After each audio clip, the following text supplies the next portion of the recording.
Ndabashuhuje, ndabifuriza kugira ibihe byiza cyane, byuzuyemo imigisha iva ku Mwami Yesu Kristo. Tugiye kuvuga cyangwa gusoma amagambo makeya aboneka muri Zaburi ya 49. Turahera ku murongo wa 6 tugere ku wa 20.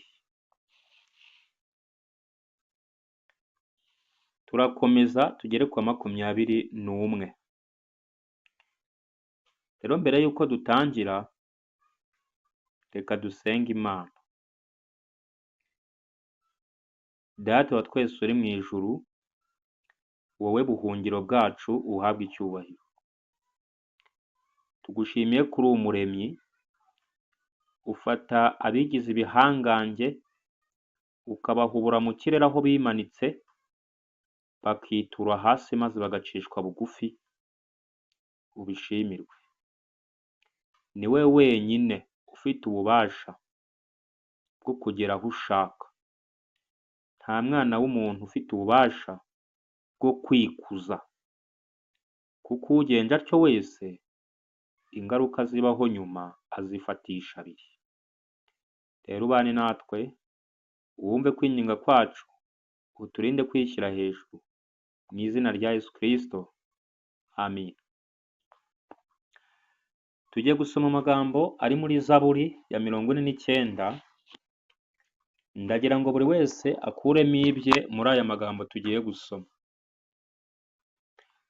Uwirataga icyubahiro, aya magambo amutere kugishyira hasi. Uwumvaga hari icyo arusha abandi, aya magambo amutere gucishwa bugufi.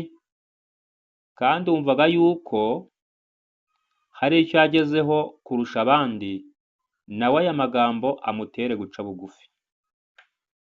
Haranditswe ngo, umurongo wa 6: ni iki cyatuma ntinya mu minsi y'ibyago n'amakuba, gukiranirwa kw'abashaka kungusha ku ngose? 7: biringira ubutunzi bwabo, bakirata ibintu byabo byinshi.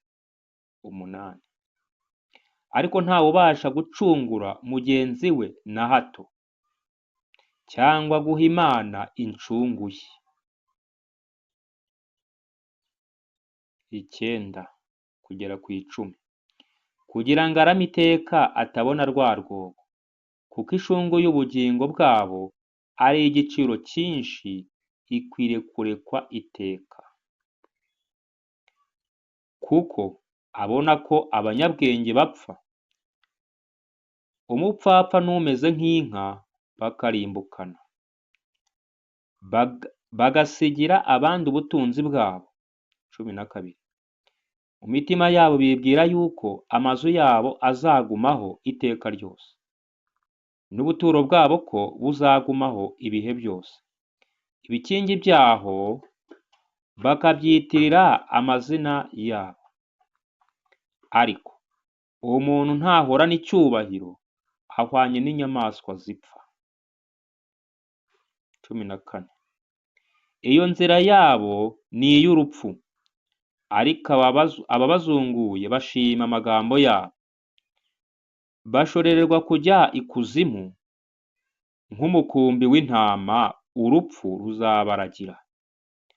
Abatunganye bazabatwara mu gitondo, ubwiza bwabo buzahabwa ikuzimu, ngo butsembwe butagira aho kuba.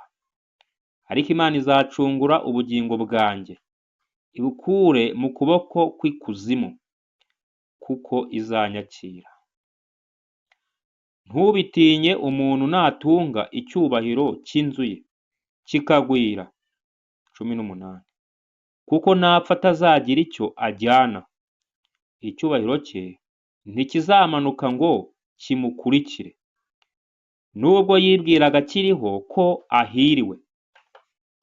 Kandi nubwo abantu bagushima witungishije, ubugingo bwe buzasanga ba sekuruza, batazareba umucyo ukundi.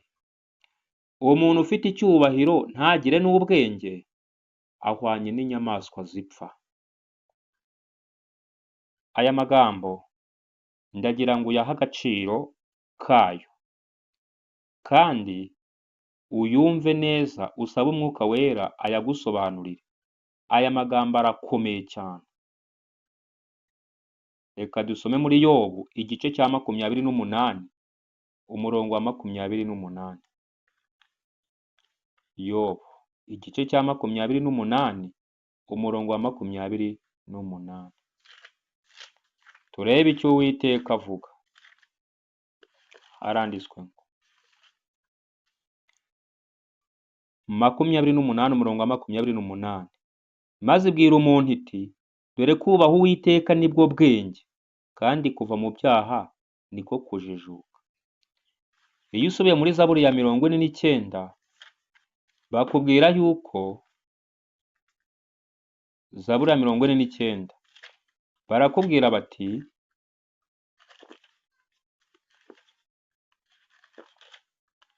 reka turebe hano.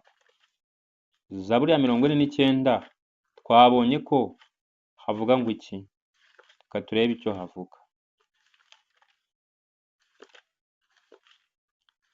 Uwiteka adufungura amatwi cyane n'amaso kugira ngo hato tudatungurwa.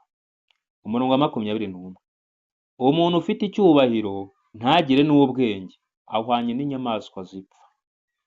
Bivuze ngo kubaha Uwiteka nibwo bwenge, kandi kuva mu byaha niko kujijuka. Bisobanuye neza yuko umuntu utubaha Uwiteka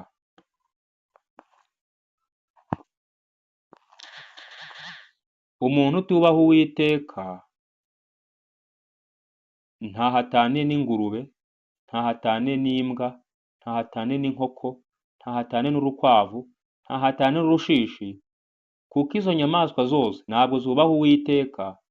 Nyamara ibyanditswe byera byavuze yuko, cyangwa se biri kutubwira ko kubaha Uwiteka aribwo bwenge, kandi kuva mu byaha kukaba ariko kujijuka. Imana idushoboze kuva mu byaha no kubaha Uwiteka kugira ngo tube abanyabwenge kandi tunajijuke, kuko ari byo yifuza. Iturinde kuba abanyacyubahiro ariko batagira ubwenge buva ku Mana, kuko ibyo ngibyo bihwanye no kuba nk'inyamaswa zipfa.